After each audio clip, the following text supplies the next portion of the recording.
మంచు మనోజ్ తన సినిమా జీవితానికి తానే ఫుల్ స్టాప్ పెట్టుకున్నాడా అంటే ఎస్, ఫుల్ స్టాప్ పెట్టుకున్నాడు అని చెప్పాలి.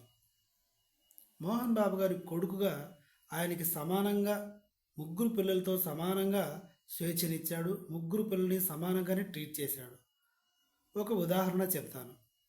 ముందుగా ముగ్గురు పిల్లల్లో పెద్దదైన మంచు లక్ష్మికి 100 రూపాయలు ఇచ్చాడు. ఆ 100 రూపాయలని మంచు లక్ష్మి 5,000గా చేసుకుంది. తర్వాతి వాడు మంచు విష్ణు. మంచు విష్ణుకి కూడా 100 రూపాయలు ఇస్తే స్కూళ్ళు కాలేజీలు అని వేరే దేశాల్లో కూడా పెట్టి దాన్ని 1,00,000 రూపాయలుగా చేసుకున్నాడు. అక్క కంటే కాస్త ఎక్కువే చేసుకున్నాడు, చాలా ఎక్కువే చేసుకున్నాడు బాధ్యతగా. అలాగే మంచు మనోజ్కి కూడా 100 రూపాయలు ఇచ్చాడు. కానీ మనోజ్ దాన్ని 10 రూపాయలుగా చేసుకున్నాడు. ఇంకా మైనస్లోకి కూడా వెళ్ళిపోయాడు. ఇప్పటిదాకా జరిగింది అదే. ఇప్పుడు నేను చెప్పిన ఈ 100 రూపాయల స్టోరీ ఉదాహరణకి చెప్పాను. దీంట్లో చాలా పెద్ద అర్థం ఉంది. కట్ చేస్తే, మా నాన్నగారి సినిమాకి మా అన్నయ్య కంపెనీలకి నేను ఎంతో చేశాను అని చెప్పాడు. కానీ 1 రూపాయి తీసుకోలేదు అని కూడా చెప్పాడు. అలా ఎవరు తీసుకోరు. తీసుకోవాలనే ఉద్దేశమే ఉంటే డబ్బు తీసుకుంటాను, పనిచేస్తాను అని ముందే చెప్పేవాడు. డబ్బు తీసుకునే ఉద్దేశం లేదు కాబట్టే, మా అన్నయ్య అనుకున్నాడు కాబట్టే చేశాడు. ఉదాహరణకి, నాకు బిజినెస్ ఉంది. నా చెల్లెలి సాయమో మా అన్న సాయమో కావాలి. వచ్చి ఎప్పుడొకసారి చేసేదానికి డబ్బులు తీసుకుంటారా? తీసుకోరు. ఇలా అనుకున్నారు అప్పుడు చేసినప్పుడు. కట్ చేస్తే, మనోజ్ మొదటి నుంచి కూడా ఏ సినిమాల విషయంలో అయినా సరే కొంచెం ఓవర్గా థింకింగ్ చేసి అన్నీ నాకే తెలుసు అనేలాగా ఉంటాడు. ఒక తమిళ్ మ్యూజిక్ డైరెక్టర్ అయిన అచ్చు రాజమణి మ్యూజిక్ డైరెక్టర్. ప్రతి మనోజ్ సినిమాలో అచ్చు రాజమణి మాత్రమే ఉండాలి అని కోరుకుంటాడు. బిందాస్ అచ్చు రాజమణి. ఇంకా చాలా సినిమాలకి మనోజ్ అతన్నే ప్రిఫరెన్స్ చేస్తారు.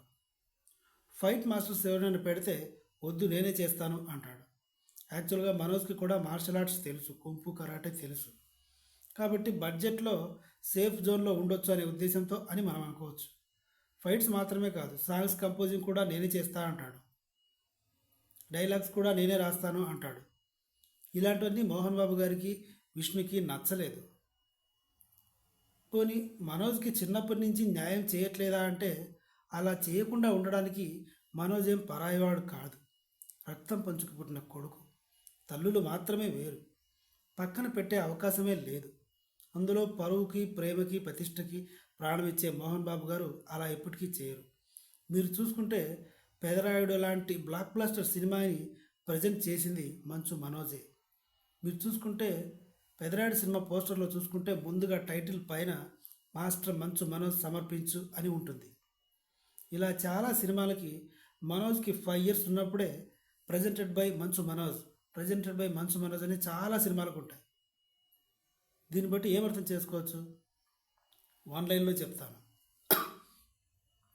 విష్ణు బాధ్యతగా ఎలా ఉంటాడంటే, వాళ్ళ నాన్నగారు మోహన్ బాబు గారు 0 to 100 ఎలా ఎదిగాడో ఆ ఎదుగుదలలో పడిన కష్టాన్ని గుర్తులో పెట్టుకొని బాధ్యతగా ఉంటాడు. కానీ మనోజ్ మాత్రం ఆ 0 to 100 పడిన కష్టాన్ని పక్కన పెట్టేసి ఆ 100thలో ఎలా ఉన్నాడు? మోహన్ బాబు కొడుకు మోహన్ బాబు.